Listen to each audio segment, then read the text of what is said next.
कभी कभी जो मदद करने आता है वो इंसान नहीं होता। गांव के किनारे बरगद के पेड़ों से घिरी एक पुरानी हवेली थी।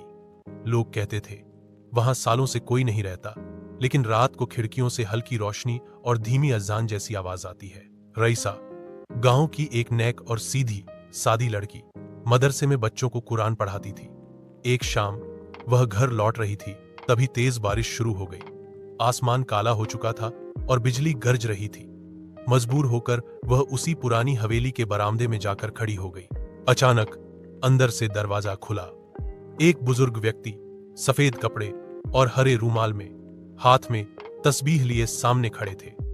उनकी आंखों में अजीब सी चमक थी।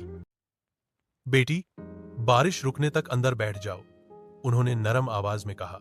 रईसा डरते डरते अंदर गई, लेकिन अंदर तो एक बड़ी सी इबादतगाह थी, साफ, रोशन और खुशबू से महकती हुई।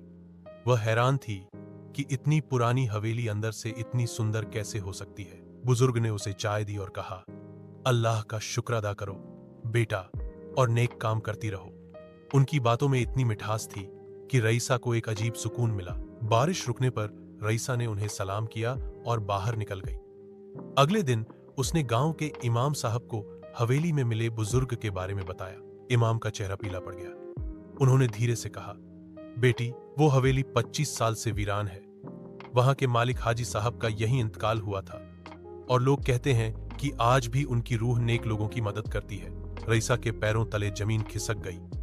वो वही तस्बीह याद करने लगी जो उनके हाथ में थी, और हैरानी की बात, उस दिन से रोज सुबह उसकी चौखट पर वही तस्बीह रखी मिलती, अपने आप घूमती हुई।